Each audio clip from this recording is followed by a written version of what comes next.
l'or, le métal jaune, ce métal pour lequel les Amérindiens ont été massacrés par les conquistadors. Ce métal, dis-je, semble vouloir revenir au devant de la scène. En effet, les Russes, la Russie, suite aux sanctions qui ont été prises contre elle par l'essentiel du monde occidental et dans le cadre de la guerre d'Ukraine, a remis l'or en avant et exige dorénavant que le rouble soit aligné sur l'or. Nous allons donc voir, toujours avec notre collègue et ami William Savary, ce qu'il faut penser de ce retour de l'or à l'avant-scène. Bonsoir William. Bonsoir Serge, bonsoir Haïti, bonsoir Métropole, bonsoir tout le monde. Alors l'or, il est l'or, monseigneur. Bon, mais avant de démarrer, il faut dire au prime abord que la dernière intervention que nous avons eue, j'ai reçu divers commentaires et l'un des commentaires, c'est la question, William, qu'est-ce que tu proposes, que vous m'aviez posé. Oui. Donc, au prime abord, je n'ai pas voulu être présomptueux, donc je n'ai pas voulu proposer de solutions. Mais aujourd'hui, je veux proposer 3 solutions qui pourraient être peut-être qui pourraient donner des pistes de réflexion. Très bien. Ce ne sont pas des solutions, mais des pistes de réflexion. Très bien. La première piste de réflexion serait basée sur le rapport Berkeley.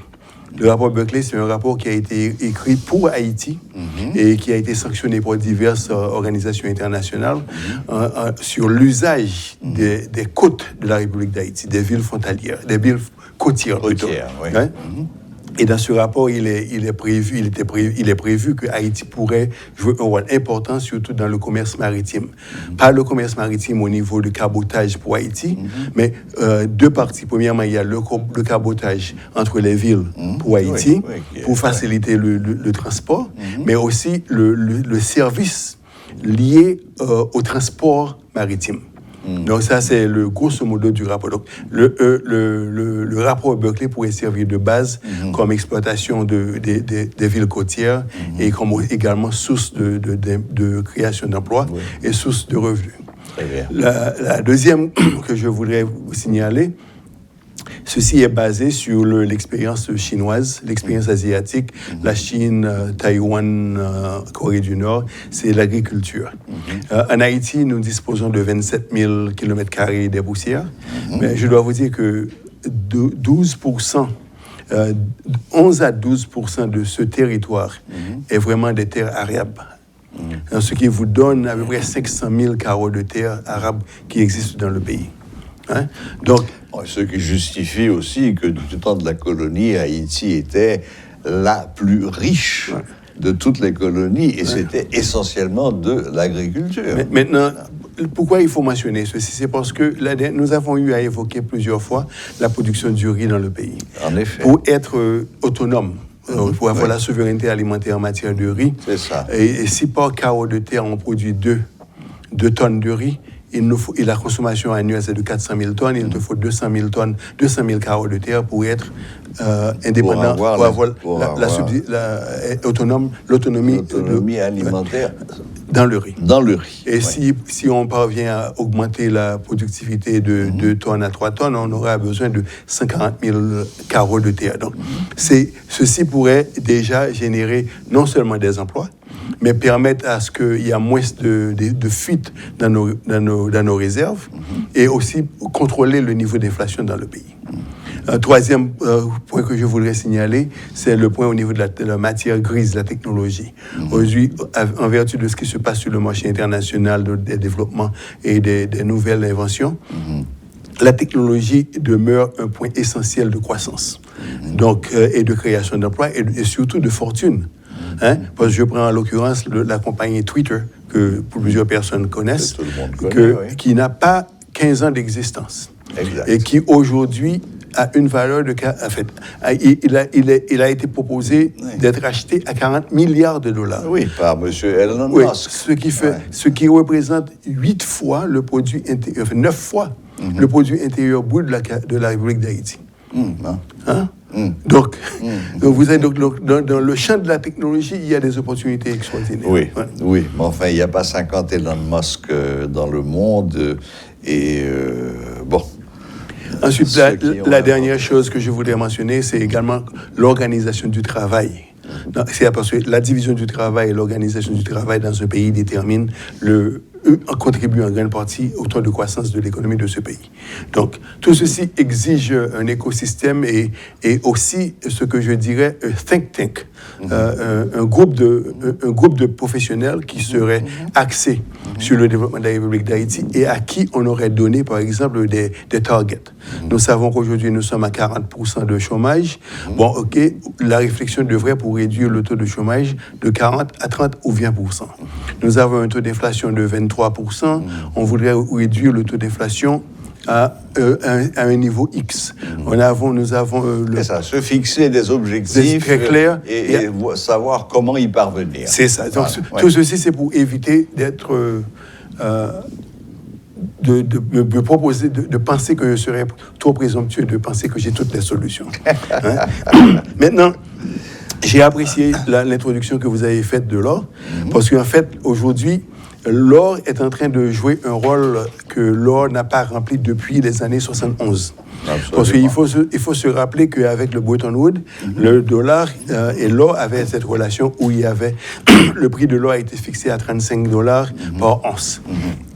Et ce qui voulait dire que toutes les monnaies au niveau international s'appuyaient sur le dollar pour leur valeur et le dollar s'appuyait sur l'or. Donc, indirectement, on avait un étalon d'or, mais quoique ceci n'a jamais été dit. Okay? C'est une réalité. Oui, mais en 1971, lorsque M. Nixon a opté de se défaire de cette relation entre l'or et le dollar, il faut dire que l'or a connu une augmentation assez rapide.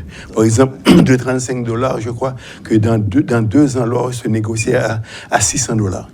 Donc, de 35 à 600 en 2 ans. En 2 ans. Maintenant, il faut aussi signaler que cette décision a été prise en vertu de l'accumulation du dollar qui a eu lieu par les Européens et parmi aussi du côté des pays arabes qui accumulaient beaucoup de dollars en vertu des négociations ou de commerce, du commerce qui se faisait entre les États-Unis. Les pétrodollars, pour ce qui est de l'Arabie, oui. Oui, maintenant, et ces gens, et ces pays commençaient à revendiquer, à convertir leur dollar en or. Et ceci a commencé à affecter les réserves d'or des États-Unis. Oui, mais non seulement ça, mais quand il y a abondance comme ça, forcément, les prix ont tendance à chuter et le rapport était difficile. Donc finalement, en 2 mots, rapidement, Nixon a eu raison de se dissocier de l'étalon or. Quelles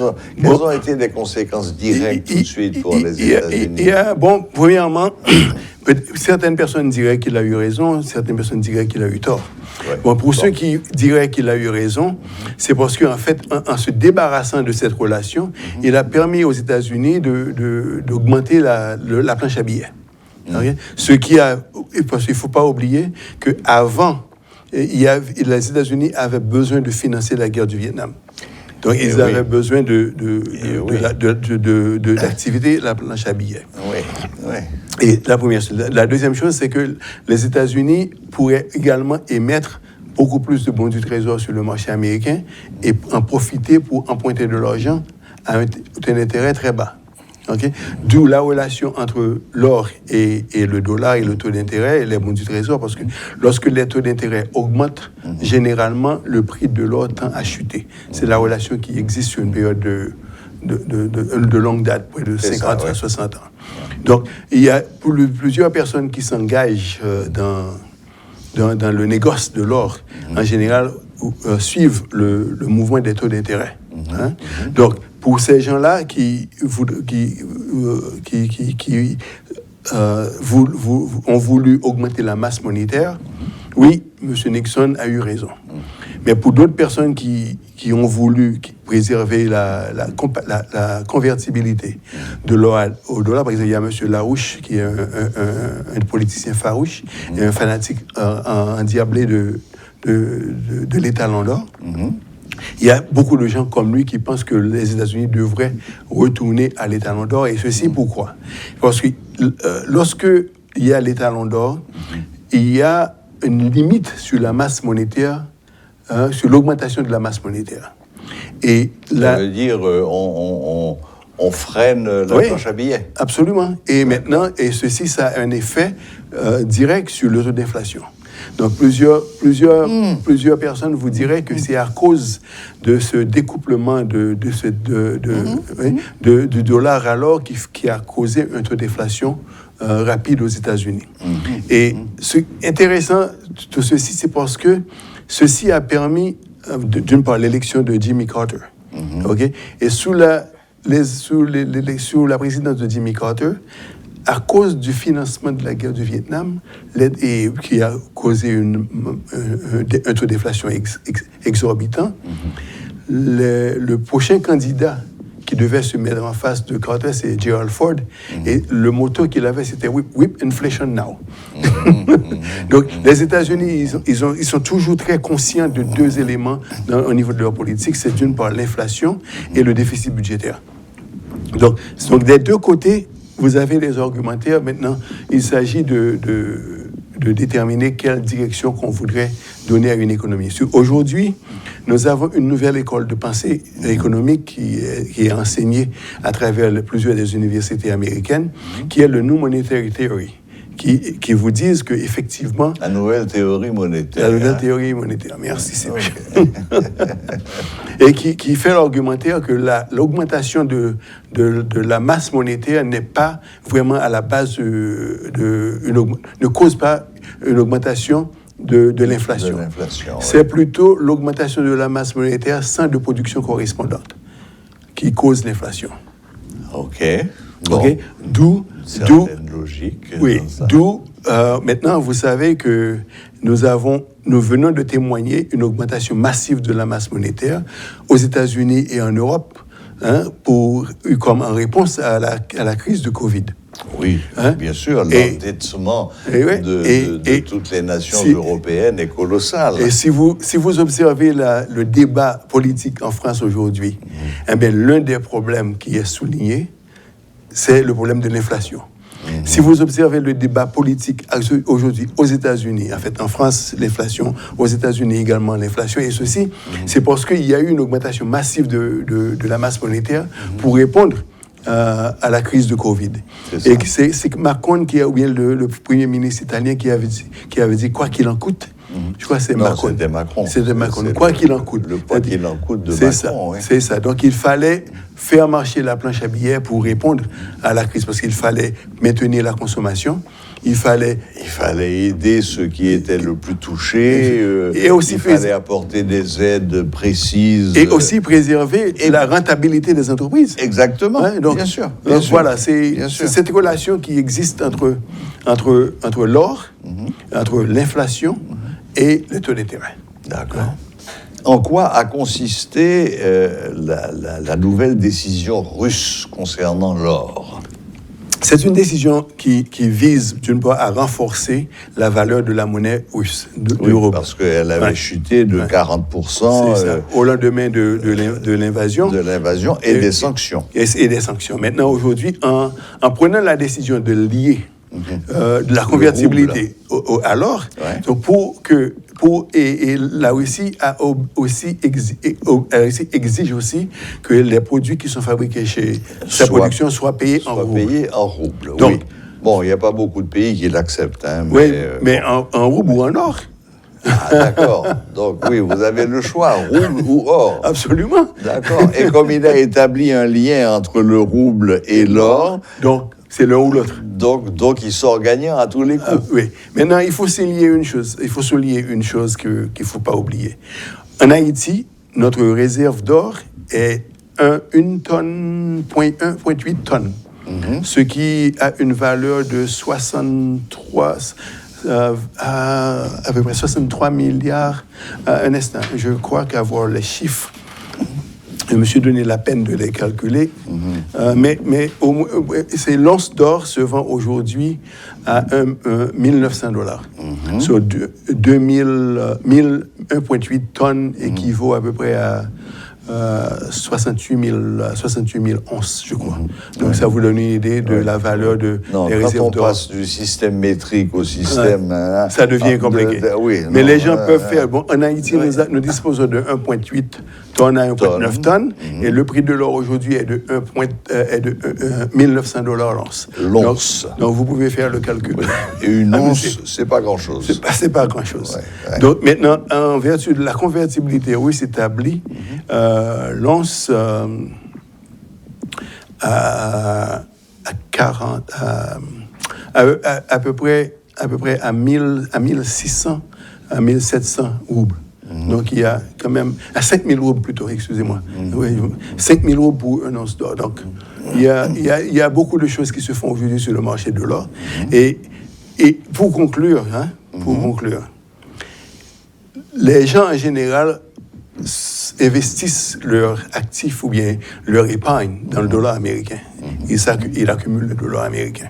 Donc, ils le font d'une part pour préserver leur pouvoir, pour préserver surtout le capital, parce que lorsqu'il s'agit de préserver le capital, le taux d'intérêt n'est pas de mise. C'est surtout s'assurer que le principal sera garanti. C'est ça. OK? Mais il faut dire que l'or, beaucoup de gens commencent à contempler l'or comme source, comme instrument. Il y a tout un imaginaire qui est attaché à l'or. C'est ça, comme un instrument dans lequel ils peuvent accumuler. Pourquoi ?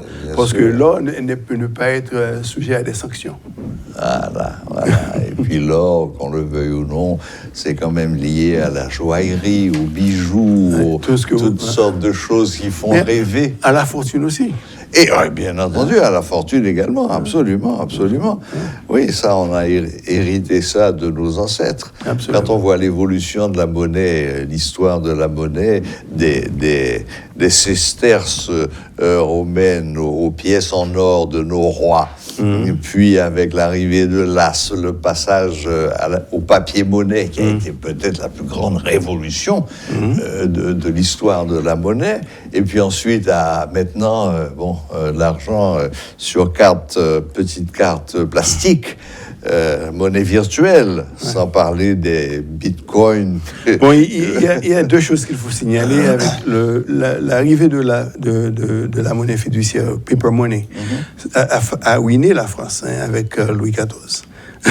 John Law avait ruiné la France. Donc, c'était les premières expériences de paper money n'ont pas été bien reçues, mais éventuellement, c'est devenu adopté à travers le monde. Maintenant, il y a certaines personnes aujourd'hui qui pensent que la crypto-monnaie pourrait jouer un rôle similaire à l'or en matière d'accumulation des actifs. OK, bonne chance. Il y a plein de choses qui se font sur le marché international. Donc, oui, mais l'or restera toujours l'or. On le souhaite. Oui, ça, absolument. Bon, ben merci William, merci de cet éclairage sur ce métal qui fascine tellement et chatouille tellement l'imagination. Merci de cet éclairage. On va suivre l'évolution des choses, voir si la décision russe va avoir des conséquences. Je regardais aujourd'hui, la bourse américaine est en chute. Non, pour autre chose. Mais il faut souligner aussi que la décision russe, c'est temporaire. Je pense que c'est sur 3 mois. Je pense que ce qui va être fait, c'est sans doute 3 mois. Ensuite, après, est-ce qu'ils vont réévaluer, est-ce qu'ils vont renouveler, etc. Donc, il faut s'attendre à beaucoup de choses. OK, parfait. Merci beaucoup. La chute de la bourse, c'est parce que le Federal Reserve a annoncé qu'ils vont augmenter le taux d'intérêt de 50 points de base. Donc c'est... Wow. OK, d'accord. Très bien. Ouais. Bon, eh bien, merci William. À la prochaine. À la prochaine. Et à vous également. À la prochaine.